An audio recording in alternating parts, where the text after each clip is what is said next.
Hey there, I am James Holland. Today we are going to talk about why it's bad for pastors to lie in church. Okay, I mean lie to your church. Lie about your church? Lie for your church? Oh, just pick a preposition. When I was a little boy in pastor school, nobody was happy. I had high blood pressure. And I started crying. Daddy told me to meet him in front of the liquor store.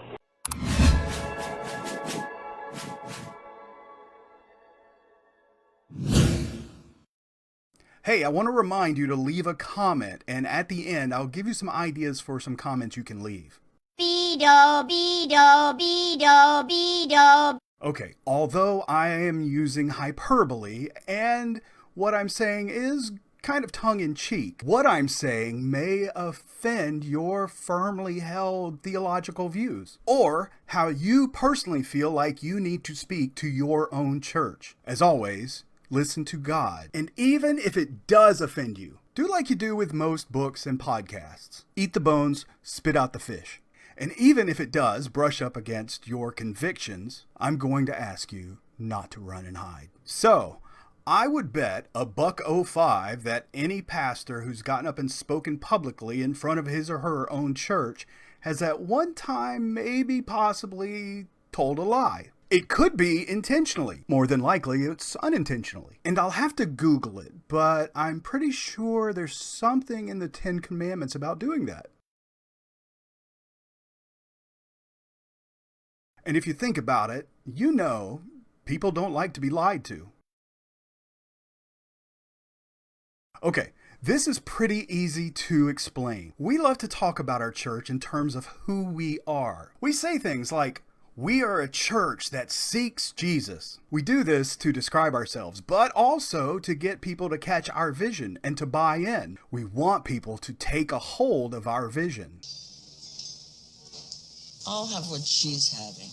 And sometimes we describe ourselves as who we are, and maybe unconsciously, we do that because we think that's who we are.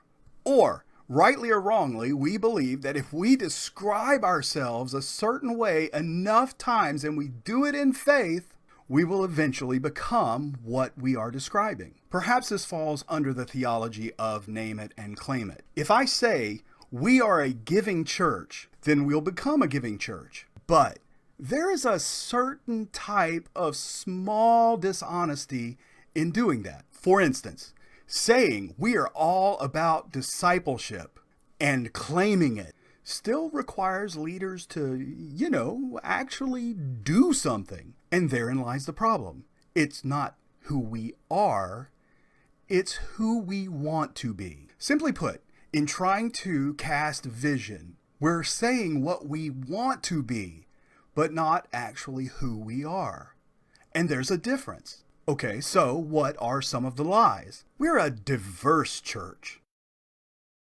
We're all about community.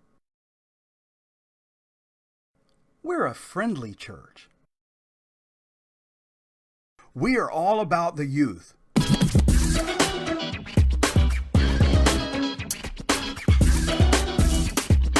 We're a missions-focused church. As a church, we are all about outreach. Wanting that to be so does not make it true, and thus why I'm jokingly calling this lying. Saying with good intent, even if you are naming it and claiming it, is not true if it doesn't accurately describe your church at that moment that you were saying it. There is still a level of inspiring leadership that's got to happen. My suggestion is we move away from declarations of who we are. And rather than trying to get buy-in, rather than naming and claiming, and rather than possibly unintentionally manipulating people, we try this. We start describing ourselves as who we want to be. For instance, we start saying, we are praying and actively working to bring more diversity to our tribe. We can say, we believe that spiritual growth generally happens in relationship with others, and we are working to make those relationships easier to foster. But it's going to take everyone here to make that vision happen. We say things like, We want to be a church that is all about raising up children. So to do that, we are planning that our next hire here at the church is someone specifically focused on ministering to children. You say, we want missions, local and foreign, to be at the core of who we are as a church. So we are planning our first foreign mission trip for next summer. And we want you to come along to catch our vision for missions. You see, it's really just a matter of honest wording and language.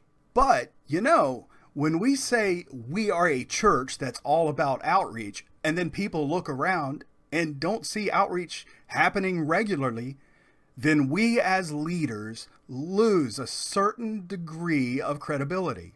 And nobody really wants to step up then because it sounds like somebody else is already doing it.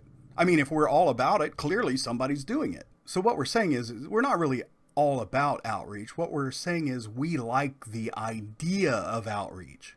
When we say we want to become, we're saying that we have a vision, and that vision may not happen without you. Saying we want to become communicates that there's always room for growth. We haven't reached peak outreach. So let me explain.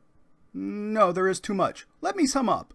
Unless you are truly, really good at something, or unless you have a remarkably strong focus on an area, be careful claiming to be something that you're not.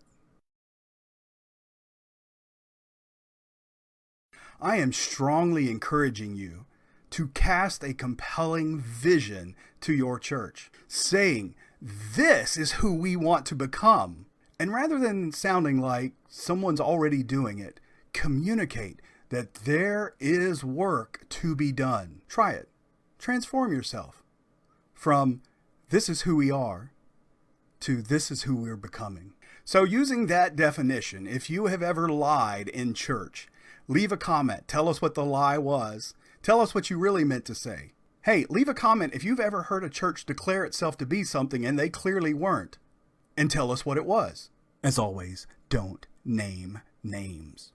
And, not trying to be pushy, but subscribe to our channel, and here's why. There's a vast array of things that no one teaches pastors, and our goal is to address some of those. For instance, our next lesson is going to be on 5 reasons a pastor or leader needs a job description. Because job descriptions are not something they teach in pastor school.